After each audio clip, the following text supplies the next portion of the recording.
All right, let's just jump straight into the next one. Let's just do it. Episode 10, Preparation for War. Oh, shit. No, it's explained in the light novel by now. Yeah, but you like I haven't read the light novel and you're giving me info, you know what I mean? Like, let me enjoy it without ticking things off. Let me enjoy it blind. Come on, man. All right, let's do this. The region of Nazariq, under the Sorcerer King Ainz Ul Gon, is hereby recognized as a sovereign nation, as well as a friend and ally of the Empire. By decree of Jir Kniv Rune Farlord El Neeks, Emperor of Baharuth.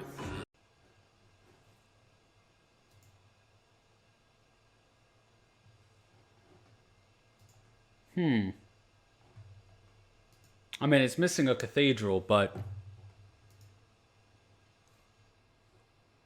look at the color scheme. Blue. So, WoW Alliance armor.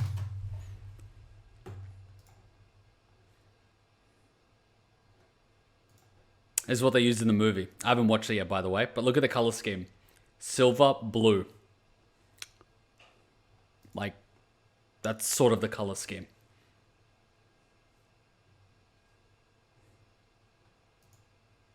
That's sort of what you're dealing with. I mean, you can't have an MMO without a reference to Warcraft. Like, I totally get it. It's different, but like, I'm kind of going like, you know what I mean? I'm kind of like, I'm enjoying it. I like it. Especially when you have, oh wow. You have Boy King Unduin running around. The little lion. I mean, that's a pretty sexy color scheme. Boy King. Can't go wrong. At least it gets the job done. Damn, why does this not load? Load, damn you. But you get what I mean. Audacity, that's for other stuff. Let's get back. Overlord is an MMO player's, like, you know, it's yeah, it's a gift. It's a gift. It's a gift for MMO players. The region of Nazariq, under the Sorcerer King Ainz Ul Gon, is hereby recognized as a sovereign nation, as well as a friend and ally of the Empire. Look at those color schemes. Blue, gold, red's always power. Blue's temperance. Red is power. Purple is a more... Where's the purple? Is there a purple kingdom? She kind of feels out of place. She's going to get married off for political convenience. He's going to die in a battle and he's going to... Oh my god. You failed as a father. By decree of Jir Kniv Rune Farlord El Neeks, Emperor of Baharuth. It's not. Furthermore, the city of Irantel, as well as the lands around it, belong to Nazariq, yet are currently held by the Riestes Kingdom. These lands should be returned to their original owner at once. Should this demand be refused, the Empire will be proud to aid Sorcerer King Gon in the liberation of his country. Oof. Ainz just put his balls on the table. Did you really forget who she is?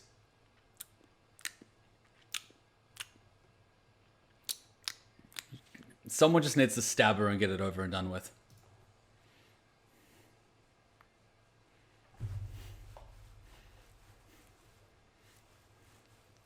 My favorite song, It's All Berry.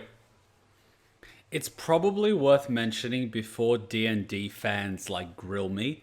D&D is like granddaddy to any MMO and RPG. We all know that. But to be fair, D&D laid down the groundwork for everyone's imagination to take form. It is sort of the wireframe. Whereas from that, all the characters and stories and kingdoms and everything were built. So when I say something like, oh, I see a WoW reference, I'm not discounting D&D. D&D is the foundation. WoW was something that was created as a result of D&D. And Overlord's like, oh, that's a cool city. we'll base something on that. It's not ripping something off or, insulting something. I'm going like, hang on a minute. I know where that's from. You know what I mean? You don't make this type of story without being a fan of these types of worlds. Everything's sort of based on something. That's not an insult. That's just me going, I know that. You know that image of Leonardo DiCaprio where he's like smoking the cigar, drinking, and he's like, that one. That's me, without the cigar. And now I want a cigar. Our historians have found no mention of a country known as Nazarick, nor of an Ainzul Gon who owned the land surrounding Irantel. There's not a shred of legitimacy.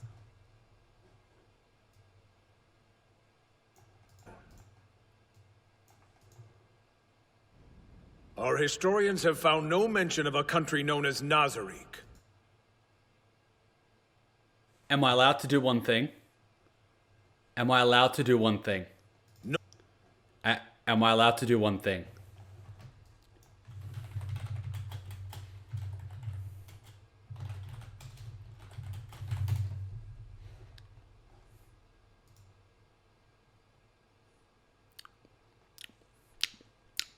Let me just do one thing.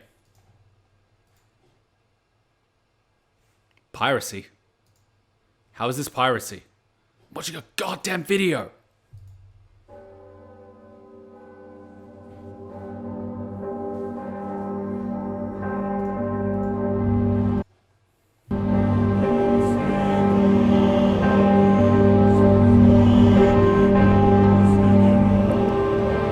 So context, Arthas, Crown Prince of Lordaeron, goes into Northrend to try to save his people from the undead by using and taking up a mythical rune weapon called Frostmourne, which inevitably takes his soul and corrupts him, turning him into a Death Knight. He returns home.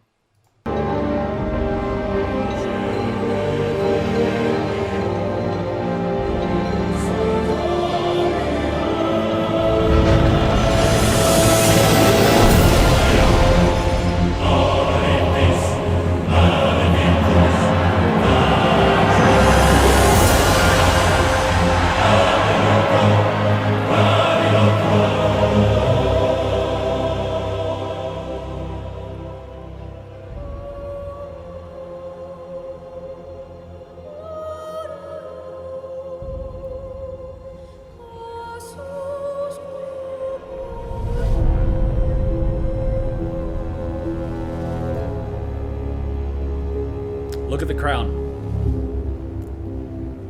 But look more so at the king. The armor, but that's kind of all Death Knighty.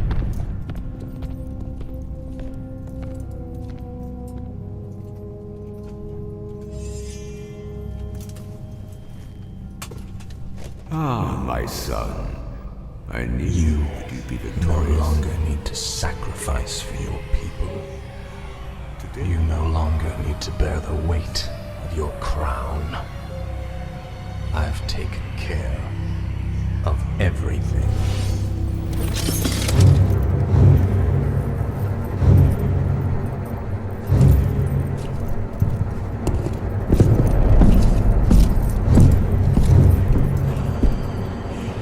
What is this? What are you doing, my son? Succeeding you, father.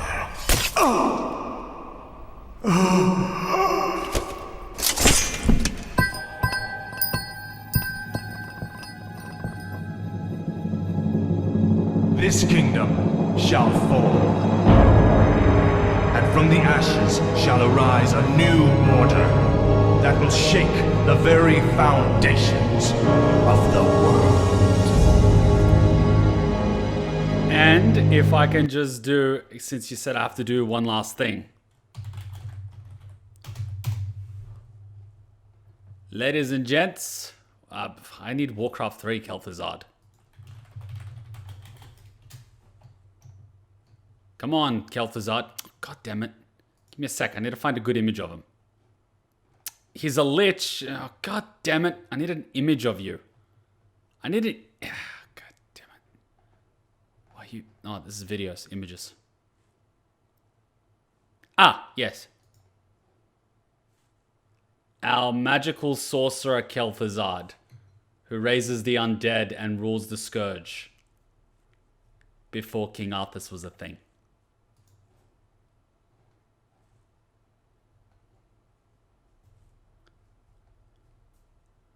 I mean, one could call him Bone Daddy. You know what I mean? So, like, it's nothing new, but, you know, it's something. It's the type of thing. I mean, you can't fucking tell me the creators of Overlord weren't into this type of shit. I know someone's played Warcraft 3. I can see you fucking played Warcraft 3, buddy. I can see Warcraft 3 all over this fucking anime. And I'm loving it. I am fucking loving it. Of an Ainzul Gone who owned the land surrounding Erantel. Alright? There's not a shred of legitimacy in this demand. Then it would seem these are the ravings of a lunatic. As often as they invade, it only makes sense that they would start running out of reasons. That could be the cause. Now that said, I can't help but feel that I've heard this name once before. From the Chief Warrior, I believe. He is the same magic caster who saved my life. Of that I'm sure. Oh, I see. And afterwards, did he offer to let you kiss his royal ring? Control yourselves. Isn't it fun how it's always the aristocrats that fuck everything up because they're so... What's that word for people that just don't believe anything? I forget the word, but there's like a word for it. They don't take anything seriously, and as a result, everything goes to shit. You stand before the king. Well, I doubt we'll need to give much attention to one magic caster. More so than idiots. If you would permit me to speak. Their claims are baseless, their demands unreasonable. We have no choice but to go to war. But then... Chief Warrior Stronov, I would like for you to share your opinion on the matter. Your Grace.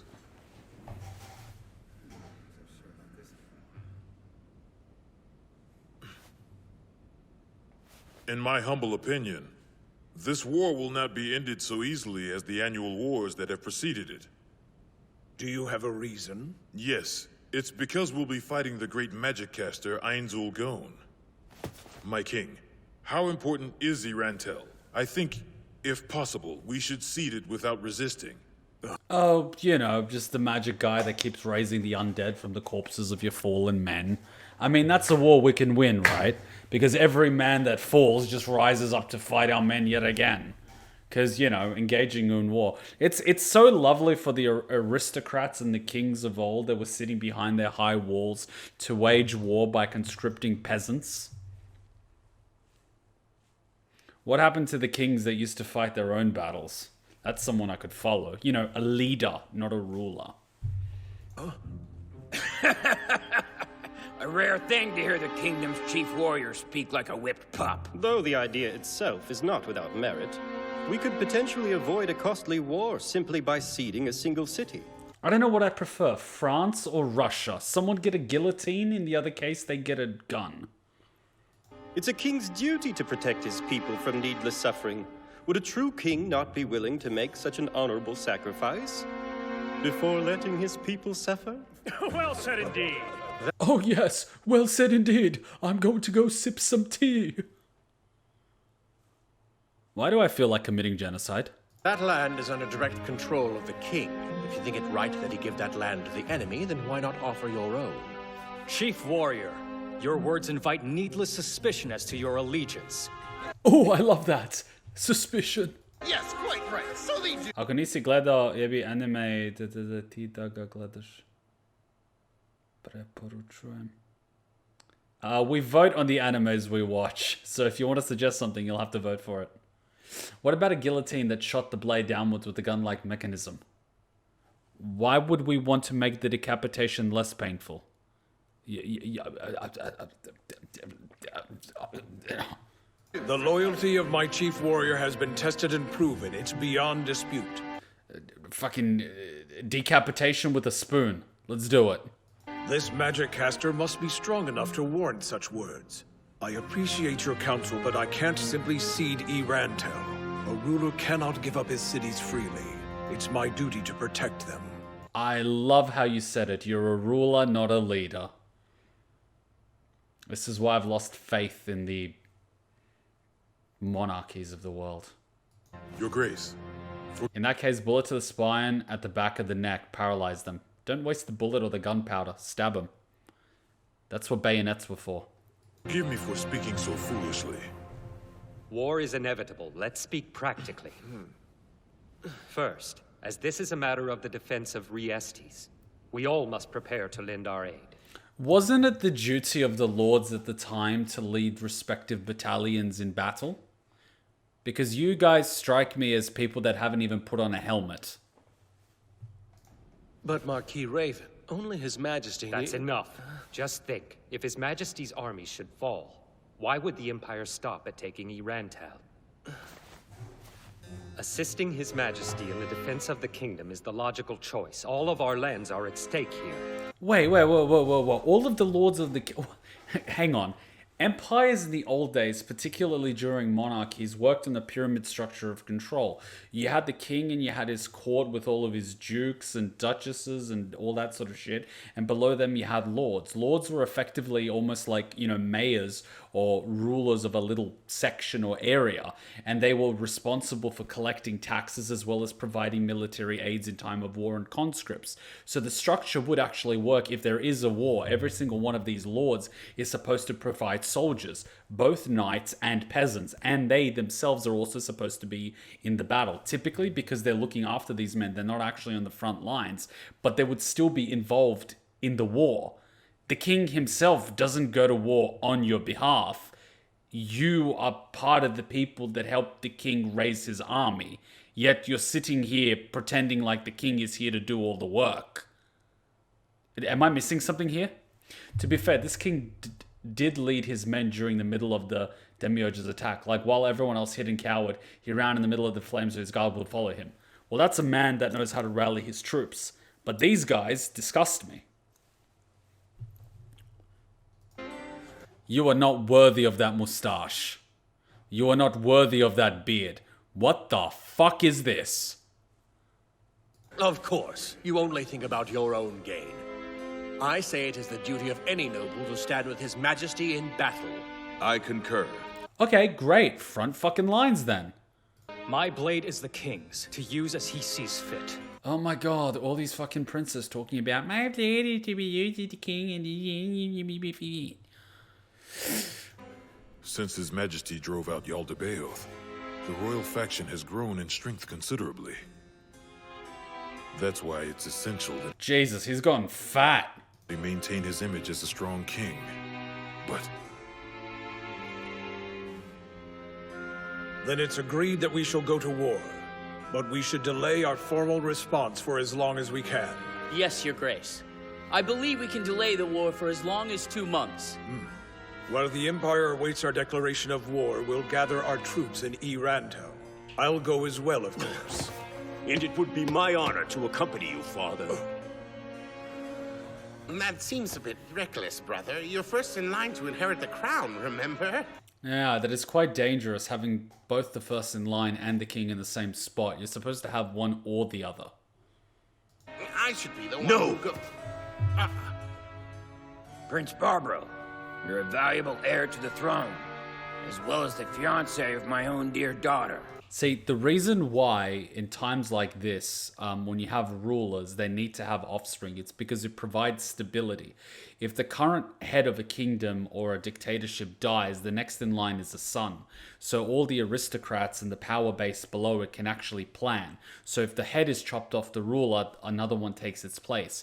If you lose the second in line, the instability causes a power vacuum and infighting. It all works on like a triangle pyramid scheme. It literally, all these organizations are pyramid schemes. They need stability, which is why a ruler always needs to have a second in line. This king followed the proper rule of a lord, an heir, a spare, and a girl. Well, true. You're not wrong. But have you seen the spare? The fuck is that? Shall I cower here while my father fights? No, It's right for a man to prove himself in battle. I shall send my finest soldiers with you. I believe 4,000 will suffice.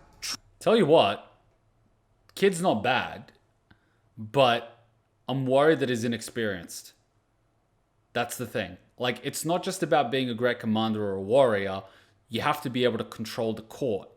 And this kid strikes me as someone that doesn't know how to play the politics game. Truly? See? He's like, truly? What the fuck? You get a shit king. What have you been teaching your fucking kids? You know who would make a good king? Tywin fucking Lannister. That guy was a boss. He's the type of person that I aspire to become like in my old age. Tactical, sharp, and a badass. Is that acceptable, Your Grace? But I don't want to, go out like he did. I ain't going down like that. I lock my doors for a reason. Yes, by all means. You have my thanks, Father. I'll cleave the head from El Nix's shoulders and bring it to you on a plate. How charming. You know what I would do? Have multiple sons and be like, the one that brings me the head of my greatest enemy inherits the throne. Go for it. You can always make more. That idiot prince. He'll cleave the head from El Nix's shoulders. Every last one of them's a damn imbecile. How can they not see the danger our kingdom is in? The nobles would rather fight each other than the Empire. Would they know who your greatest enemy is? Marquis Bloomrush is the worst of them.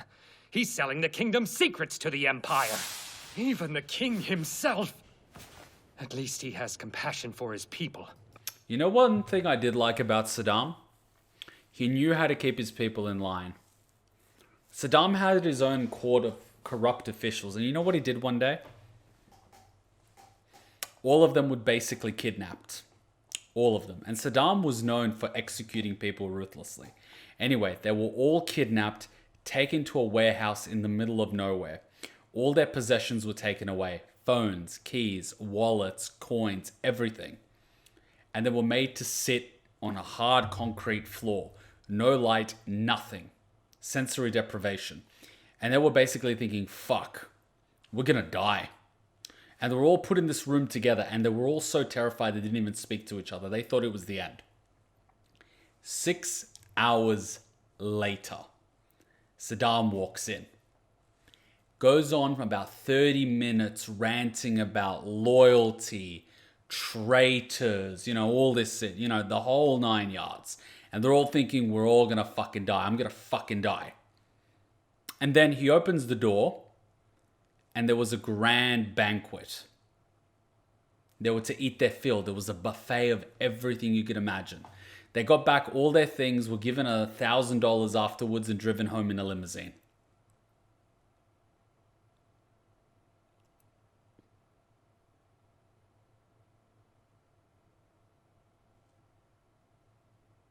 This court is weak, decadent.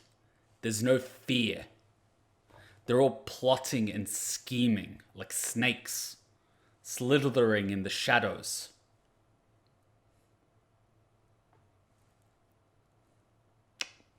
It's a weak court. And you wonder why I say don't just kill them. It's a waste more than... I am learning, all right? I've started reading what dictators did. I'm taking on your feedback. I am studying dictators like King Jong-il, King Jong-un. King Jong-il actually got into... He was not actually in line to take over North Korea. He took him for himself, but that's another thing. King Jong-il, King Jong-un, Saddam Hussein, Gaddafi, George Bush. I'm reading all of the greatest hits. There's actually some gems of knowledge in there. There's actually a lot of gems of knowledge. But Vlad the Impaler, by far, is my favorite. He knew how to keep his men in line. And garnish a fearsome reputation. I mean, you don't get called Dracula for nothing. The man's my idol. But he doesn't use his head at all. If Prince Zernik doesn't inherit the throne quickly, this squabbling will never end. The king knows that as well as I do, but he lacks the guts to disinherit Barbaro. What about my theory about throne position? I have no idea. What are you talking about? What? Damn, such a foolish parent. Oopsies. Do come in. Lee, my darling boy! What's this about, huh, Lee? Dear?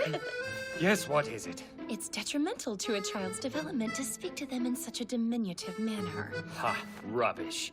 I say that's nothing but a baseless rumor. Right, little Lee. So tell me, what's going on? Right now? Well, we're about to have dinner. Oh, boy! It's one of your favorite foods, Papa. Wow, that makes me so happy. So what is for dinner? It's Gabora fish munir. I see.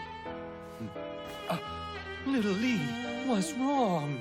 I wanted to be the one who told you. Oh, that's all Papa's fault. I'm sorry, little Lee. Why did you tell me? Sorry, little Wee. Papa's so silly, he already forgot. Will you tell me what we're eating?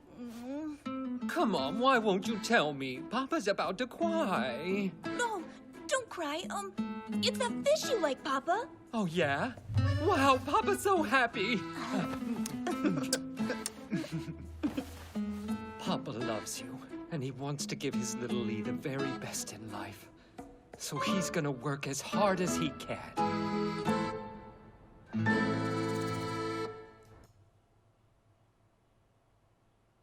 See what I mean by a weak court? The fact that a creature like that is even in the court explains why the entire country is falling apart and its defenses and borders are so weak.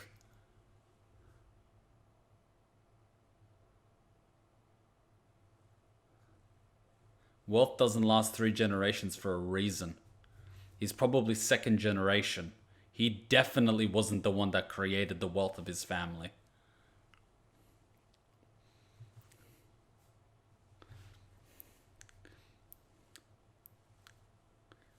That kid is doomed.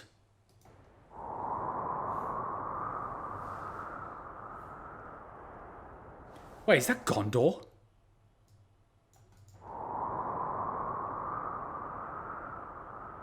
Am I the... Look at that long thing. Am I the only one that thinks Gondor? Like that long thing? Fucking hell. Why did they even do that? That's like the big Gondor thing. Why, you want to throw people off? Being a loving father means a country's weak? Yes. Did you see how... Oh my fucking god. Anyway, you know what? You raise your kids how you raise your kids, and I'm going to raise my kid how to rule a country. So we'll see which one does better. You go for it. Everyone, thanks to your hard work, preparations for war are complete.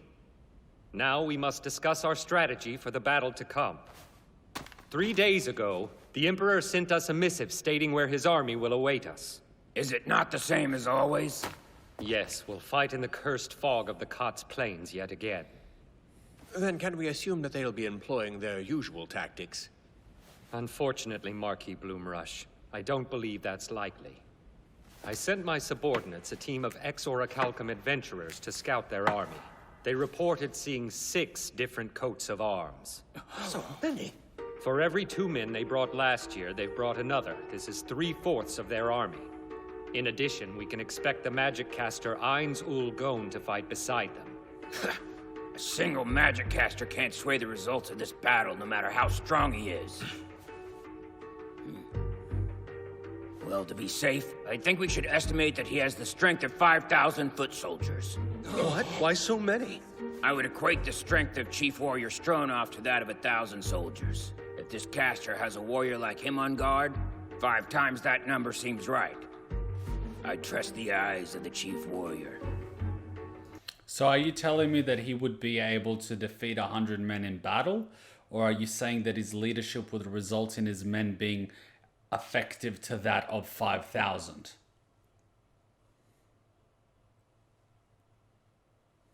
Because if I recall, Vlad the Impaler was estimated at being worth 10,000 Janissaries. and Janissaries were kids taken while they were young, fed blood, raped, and made to be bloodthirsty killers. And Vlad was estimated being worth 10,000 of them.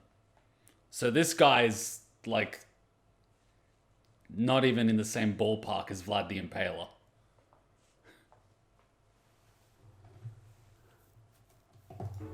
I appreciate it. Your Grace, in regards to this so-called sorcerer King Gon, it's said that he once saved Karn Village from a group of raiders. Yeah, they were fed blood as kids. To get the taste of it. We should to get hooked on it. Send some soldiers there to gather information from the villagers. I think we should give this responsibility to the prince. Marquis? A fine idea, Marquis boy. Wait. I want to hear that part again. It's said that he once saved Karn Village from a group. I trust the eyes of the chief warrior. It's better to be underestimated than overestimated. Appreciate it. Your Grace, in regards to this so-called sorcerer King Gon, it's said that he once saved Karn Village from a group of raiders. We should send some soldiers there to gather information from the villagers. I think we should give this responsibility to the prince. Marquis? A fine idea, Marquis Boro. But father... Go, my son. This is my command. You are to travel to Karn Village at once and question the people living there. If that is your order, then I must obey. I have one more question, Your Majesty. Have you decided who should lead our forces in the battle to come? I believe I would be the most fitting candidate.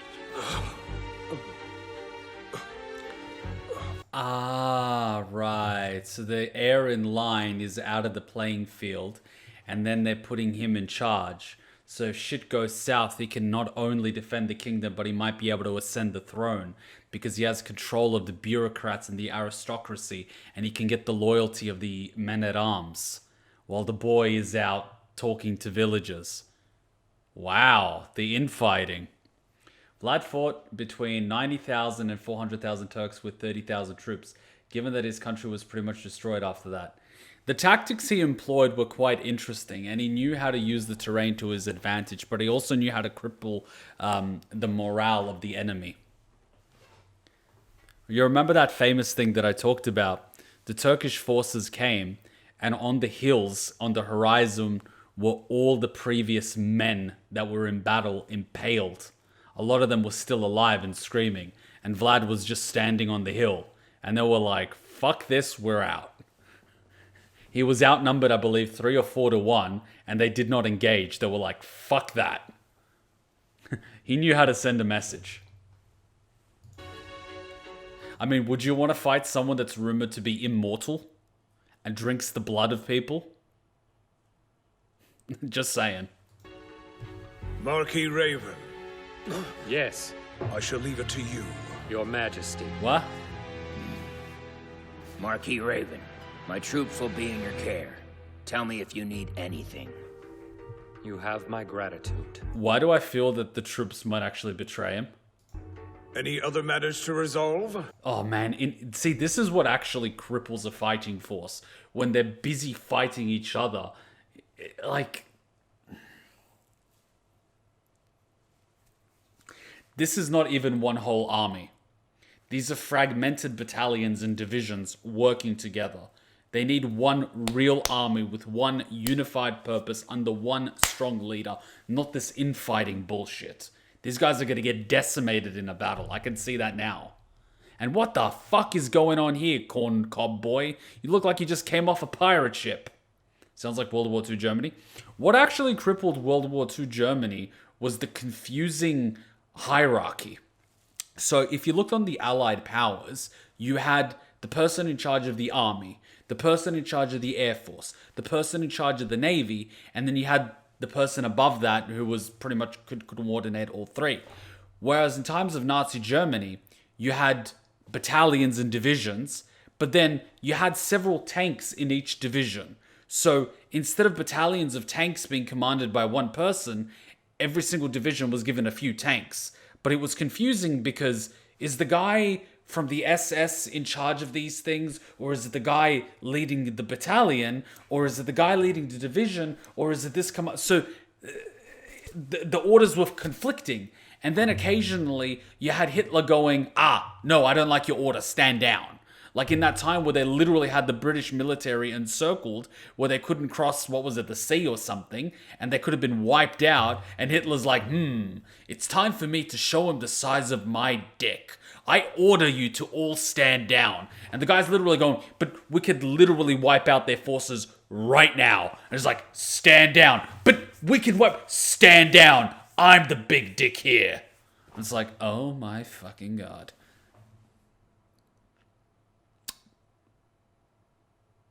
Yeah, Hitler was not much of a battle commander. That was a difficult situation for Germany because of the lack of gasoline at the time. But Nazi Germany was actually getting its jet fuel from America. How do you think the Bush family became rich? Bush's grandfather was selling Nazi Germany the fuel that they used in their fighter planes. And towards the end of the war, they just turned off the supply from America, which is why they couldn't use their aircraft. And then they became presidents of the United States. It's a little bit how China's missile defense systems and nuclear weapon systems were sold by Bill Clinton. A bit like how Russia's uranium supply, 30% of the US's uranium supply was sold to Putin by Hillary Clinton. So you tell me who's fucking who.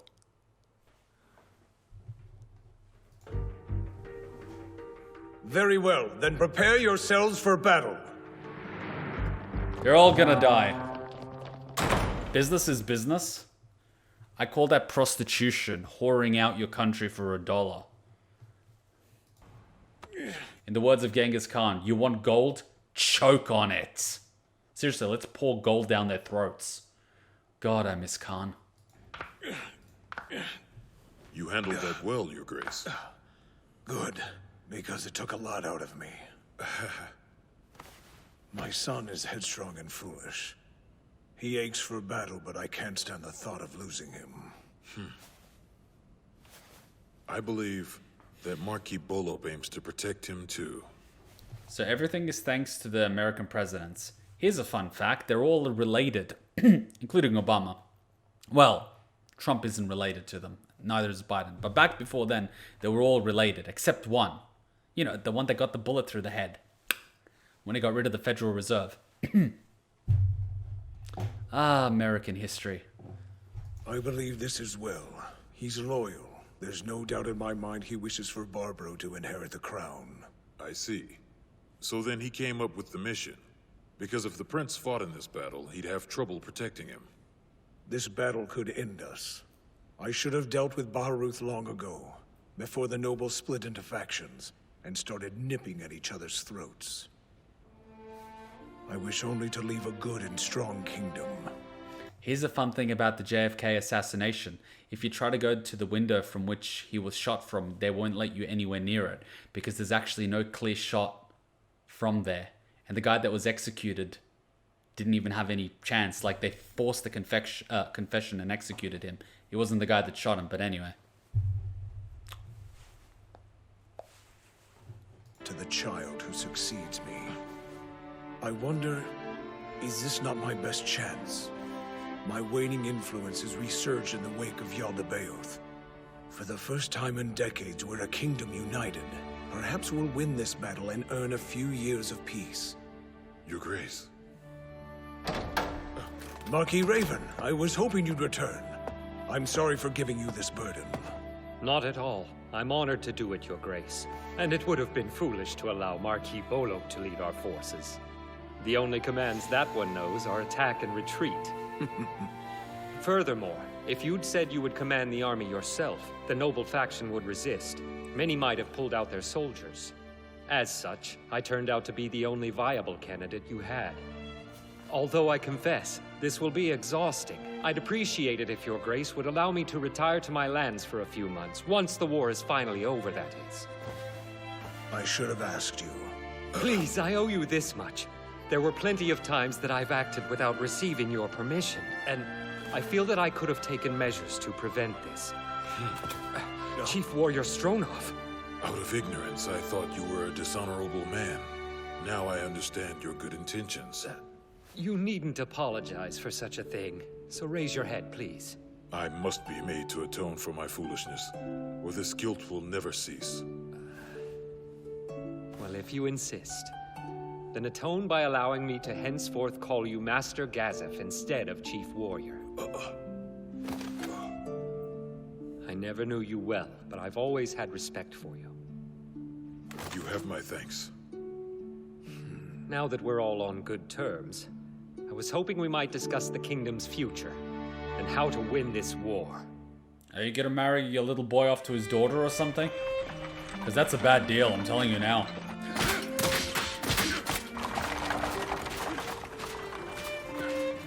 The armor is strong there. You need to go under the arms and where the joints are, not in the middle of the chest. God damn it. How many of these men will come back alive? Is it not the duty of those who stand on top to protect the people? Einzel gone. What could that man be thinking? All I know is that he is not a man I'd want to fight. I love how he's just literally wearing a mask and that's his disguise. Everything about his outfit is the exact same as what he wears, except for the mask. Ultimate disguise, 10 out of 10 stealth. Literally, he could change it to Momon, but he just puts on a fucking mask. Oh man, this is just ridiculous. Oh boy.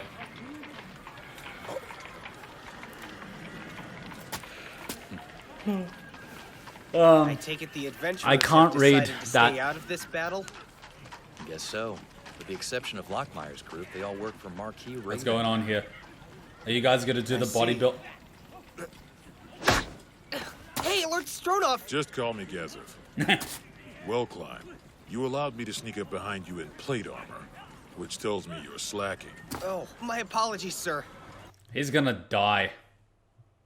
Seriously, his awareness is like -10. It's all right to relax every now and then. You noticed me from across the street. Of course I did. You were letting your presence ooze out all over the place. Oh yeah, you're gonna fucking die, Mr. Knight in shining armor. Klein, when you're protecting Princess Renaer, you should be aware of such presences. So that's what you're on about. Listen, Klein. Since you're usually training on your own, it can be difficult to sharpen those kinds of senses. Not all of your enemies will want to come at you head-on with a sword in hand.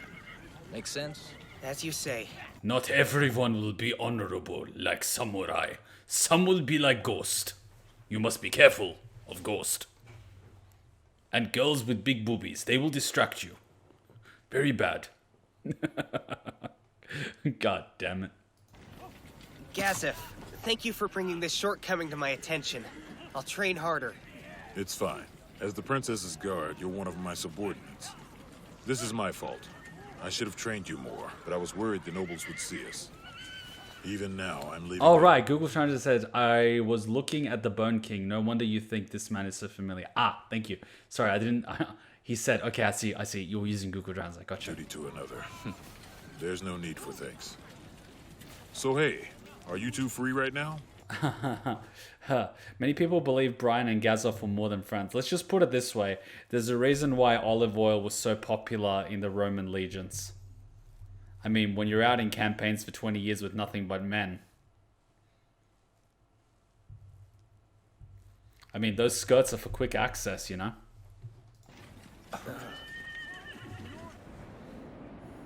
Tell me, what were the two of you doing over there? Oh, we went to pay a visit to Momon of Darkness. Did you now? I hear that he recently made Irantel his home. Right. We heard the same, so we went back to his place to see if he'd give us some advice about Shalltear Bloodfallen, the vampire. On the same day, not far from where I first met that monster. Oof. Momon took down a Honyon Pinyoko. And Nani now? Honyon Pinyoko? Huh? I heard about that. That thing sounded incredibly dangerous. I believe Momon defeated it with a legendary magic item.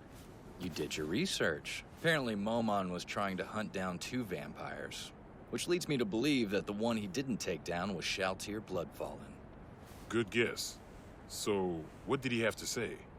Well, not a lot. He wasn't at home. That's unfortunate. He could have been helpful.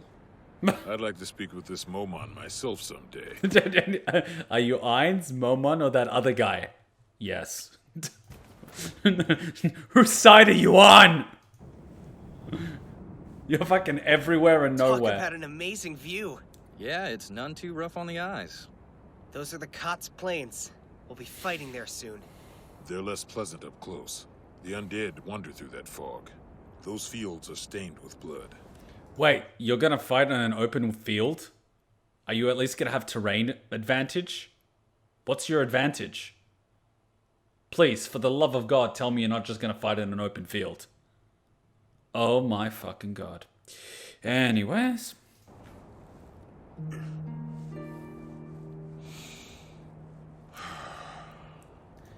What else did you think was gonna happen?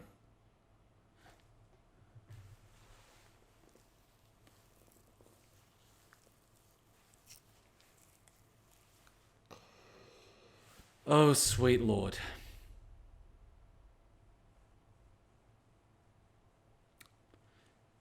You kids need Sun Tzu. So, why'd you bring us to such an isolated spot? Is there a noble that you need us to do away with? Gazif, I owe you a lot. I would do dirty work for you in a heartbeat. Well, I appreciate that. Is this a cheesy But no, porno? Please don't be a I didn't cheesy bring you porno. here to ask for something.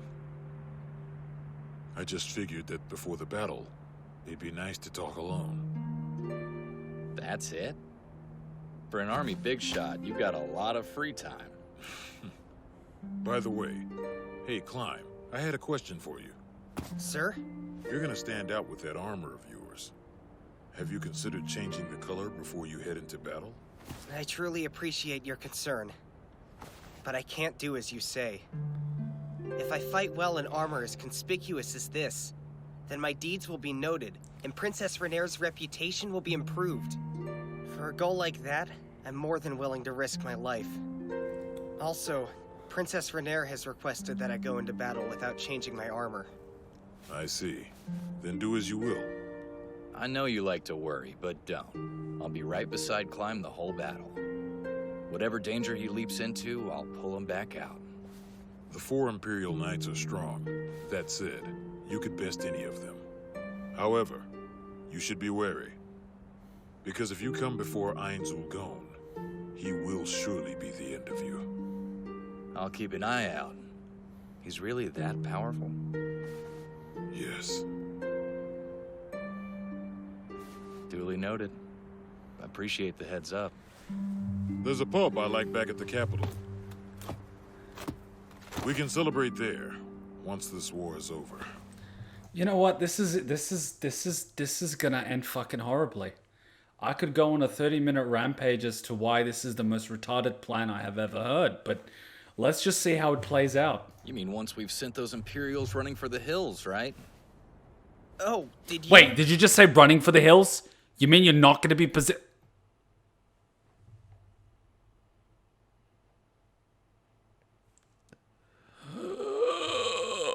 Mean me as well? It'll be my treat. Say, Climb, are you a drinker? Frankly, I've never actually had a drink. That's so. Well, then this will be part of your training. There'll be times when you're socially obliged to drink.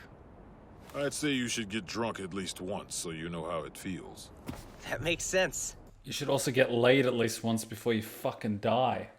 Then I'll accompany you both. Well, after the fight, the 3 of us should meet here again. You're all gonna fucking die. Stay alive. Oh yeah, they're all gonna fucking die. We pay our respects to the Sorcerer King. I appreciate your kind welcome. Your Majesty, I am known as Sir Nimble Arkdale Anok. It's my honor to serve as your guide. What is it with your long fucking names? Why, you think it makes your dick longer? I'll be in your care then. Forgive me for any trouble I might cause you. I'm General Carving. Pleasure to meet you. Thank you, General Carving. This man sounds like he knows how to use a fucking knife. First off, I would like to thank you for assisting my regiment. Don't work the shaft too hard. You might give him rope burn. We're honored to have you fighting beside us. How is the mustache not moving while you're talking? How is that fucking possible? Seriously, look at his mustache. I'm General Carving. It is like stationary. Pleasure to meet you. Now look at my mustache when I talk. It moves. See, now I'm noticing people's facial hair because I want to look like King Bradley. But I'm probably going to end up looking like fucking Stalin. First off, I would like to thank you for assisting my regiment. This guy looks like a magical miracle girl. Look at him. He looks like a princess. He's got a fucking tiara and everything. We're honored to have you fighting beside us. It was Emperor Jerkneev's request. I'm glad I accepted. By the way, I hear you wish to signal the battle start with one of my spells. If that is the case, might I bolster our ranks with a portion of my own army? Oh god, he's gonna... That would be a great help and honor, Your Grace. Watch, he's gonna summon like 10 times more Death Knights than they have soldiers. It is gonna be fucking glorious. Come on, Irons, put those big skeleton balls on the floor. I mean, on the table. But maybe they can't go on the table because they're so heavy that they'll break the table. However, we plan to attack the kingdom as early as the day after next. That won't be a problem. Can you hear me, Shoutier? Open a gate right behind me. Oh my god, okay, I want to see this. I want to see this. Okay. Death Knight? Nah, that'd be too easy. What about those guys with the gold armor? Nah, dragon. Big fucking dragon. Okay, so what we're gonna have is 10,000 weak minions, 4,000 Death Knights, 3 dragons, and a donkey. I have need of my soldiers.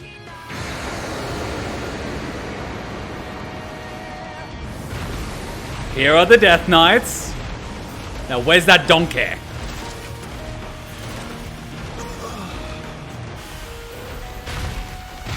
Donkey?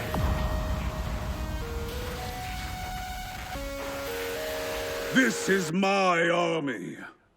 Where's the donkey? Come on, man. I feel disappointed.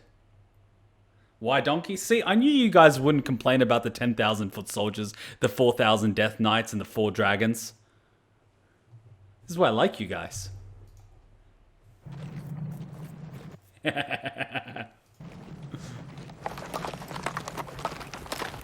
it. Marquis Raven. I should be the one to inherit Father's crown. But he sided with my brother. I should be distinguishing myself in battle, but instead I've been sent on a child's errand. Hold on. Could it be that Father wants to stop me from proving myself? Prince Barbaro? Are you feeling ill, Your Highness? You know what he should do like a boss? You know what he should do like a boss? Raise an army, and in the middle of the battle, flank the enemy, while his father's at war.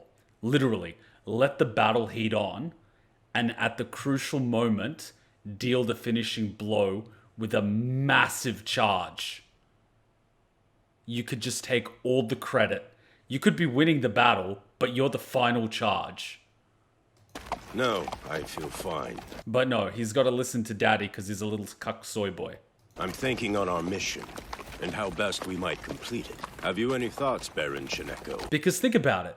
When anyone retells the story, they're going to be like, oh, we were fighting the battle, and then on the hill, we saw the knights, and then they charged, and they just ran through the enemy line. And then it's going to be like, oh, but we were winning the battle. And they're going to be like, maybe, maybe not. But we all know what won the battle. It was the charge. You know what I mean? Like, you just steal the show. You know, it's like the Rohirrim during the Battle of Gondor. Right? Everyone's like, ah, fuck. And then it's like, oh, shit. You know what I mean? It's that sort of shit. Not at this time, Highness. I'll leave such weighty matters to the future king. You. Yes, Your Highness. What are your orders? We need to hurry. Let's double our pace and reach Karn quickly.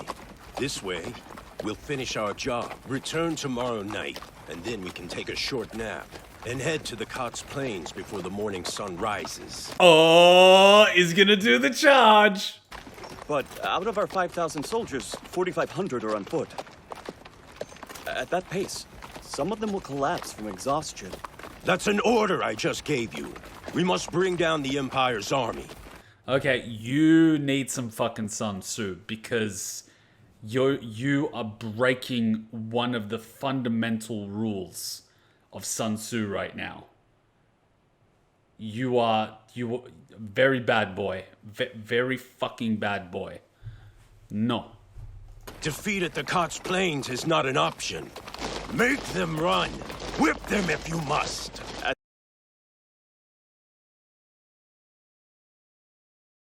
As you command.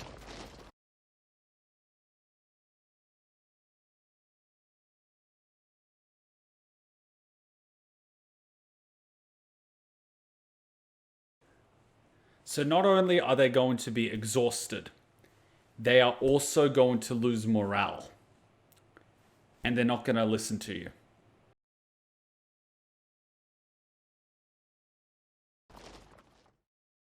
With the forces of the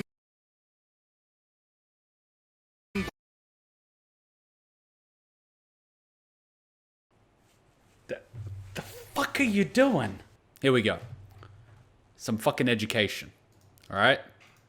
My kids are gonna fucking be read The Art of War from like before they speak English. The army on the march. Let me find it. Okay. If the soldiers... This is a good point, but it's not the one that I'm going to. If the soldiers are punished before they have grown attached to you, they will not prove submissive. And, unless submissive, they will be practically useless. If, when the soldiers have become attached to you, punishments are not enforced, they will still be useless. He's punishing men that don't respect him. They will grow disobedient. There is a particular quote that I'm looking for. It talks about when you're marching and gaining ground, when they're tired, they're just going to be useless. It's like the longer you march, the less of your soldiers that will actually make the journey and be useful. By the end of it, you're going to have less than 10% of your soldiers able to fight. Here we go. If you set a fully equipped army in march in order to snatch an advantage, the chances are you will be too late. On the other hand, to detach a flying column for the purpose involves the sacrifice of baggage and stores. He is marching his entire military with all of its supplies. They're going to be exhausted. Thus, if you order your men to roll up their buff coats and make forced marches without halting day and night, covering double the usual distance at a stretch, like what he's doing 100 L1 in order to wrest an advantage, the leaders of all your 3 divisions will fall into the hands of the enemy. The stronger men will be in the front, the jaded ones will fall behind, and on this plan only 1/10 of your army will reach its destination. He broke the cardinal rule, and I apologize, it's maneuvering. I thought it was army on the march, it's principle 7 maneuvering. I got the name wrong, but you get my point. Only 10% of his soldiers are going to be effective. Sun Tzu, motherfucker! Sun fucking Tzu! How is Sun Tzu not required reading in high school? My children will be read Sun Tzu every evening. Every fucking evening.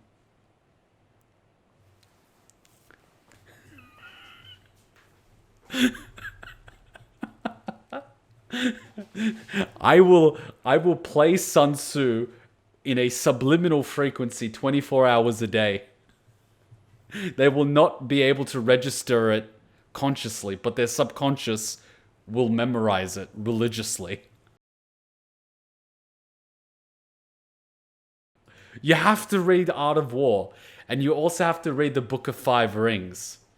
It is some of the great, like, the mindset. And I'm not saying read it. I mean, read it and think. Read one line, like one point, one principle, and think on it. I don't just mean read, I mean understand.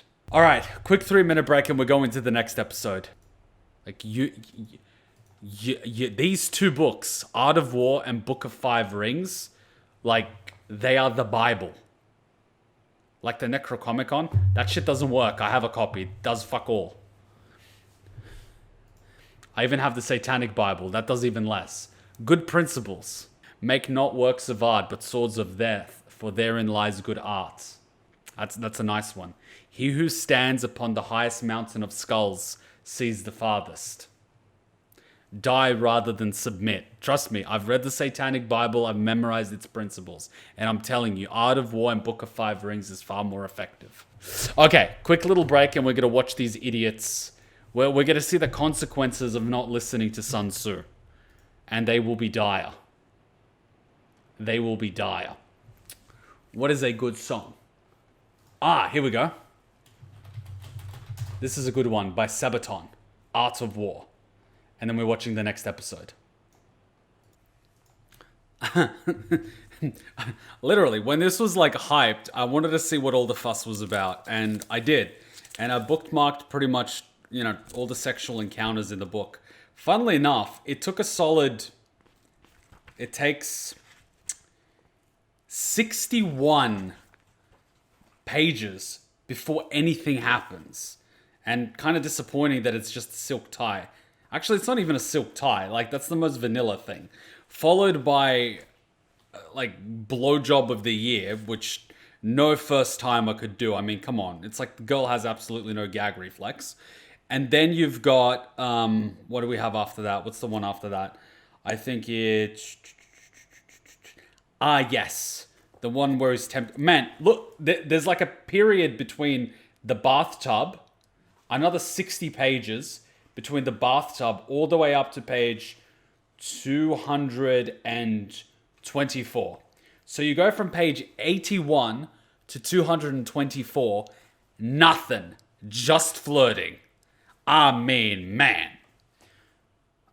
Do you have your Mal list? What's Mal?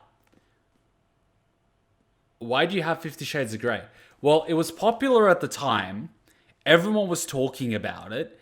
And my party trick was, like, you know, girls were, like, being girls.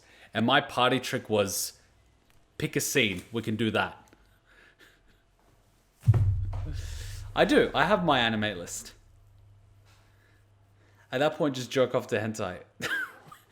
Hey, mind you, I did this with girls, right? There's nothing wrong with that. I literally had that next to my bed, and they'd be like, what's going on there? And it's like, what are the bookmarks? I'm like, open one of them. And I'm like, read it. And they start reading. It's like, hang on, is this like, yup, every single scene? And they'd just be like, and they'd be reading one. What's this doing here? Oh, this one. Mm-hmm. That's a fun scene. And they'd just be like, oh. And I was like, you want to try it? Can you post the link? My anime list is literally Ninja Kuma. Like, look up my anime list Ninja Kuma. It's public. It's literally public. But yeah, Art of War. Let's see the consequences of not adhering to the core tenets of the Arts of War. Like, I don't know, marching day and night, only making 10% of your forces useful. Oh, for the love of a tuna. Hey, did I hand you a shrinking potion by accident? I could have sworn that was the gender swapping one. Don't be hating. She's fun sized, that's all. She doesn't even have to get on her knees to blow. You want to add anything to that conversation? Nope, I'm good. In fact, I think your new size makes you an even more formidable and stealthy ninja.